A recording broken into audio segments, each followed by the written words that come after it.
guys, for today's video ay magre-react lang tayo dun sa mga customer ni Diwata. Alam nyo, nakakaloka talaga karamihan sa mga Pinoy.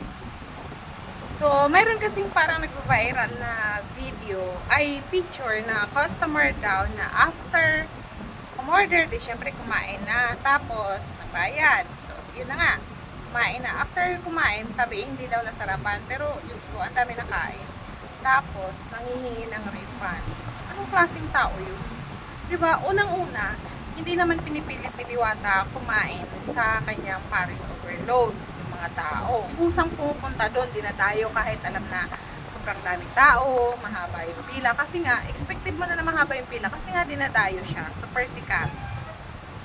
Tapos, manghihingi ng refund dahil hindi nasarapan. Diyos ko, sa 100 pesos mo na yun. Or 110 or 120, tapos libre na yung soft drinks, unlimited sabaw, tapos may kanin, may ulam. Diyos ko, hindi ka nalugi dun. Napakamura na. And then yung iba nag-e-expect ng sobra-sobrang yung dapat daw sobrang masarap.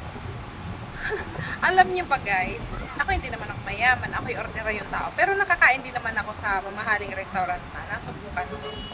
Pero alam nyo, pag kumain kayo sa mga mamahaling restaurant, yung lasa ng mga pagkain, matabang talaga, as in.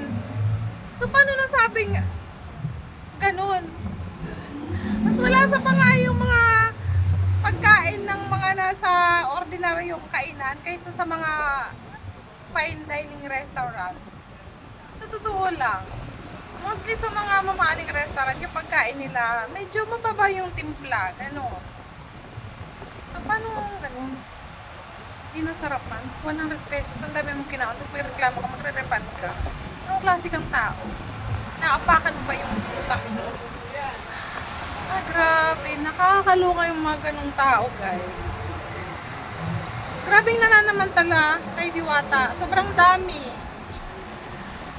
Alam nyo, nakakaloka na talaga. Di ko talaga maintindihan. Samantalang, alam nyo nung naghihirap si Diwata, wala man siyang karamay, siya lang mag-isa.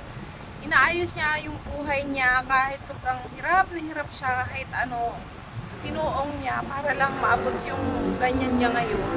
Tapos yung mga tao naman, 100 pesos, di ba normal naman talaga sa Paris na yung lasa, kaya nga may mga condiments dyan kasi kung hindi suwak sa panlasa mo yung nandoon, timplahan mo na lang.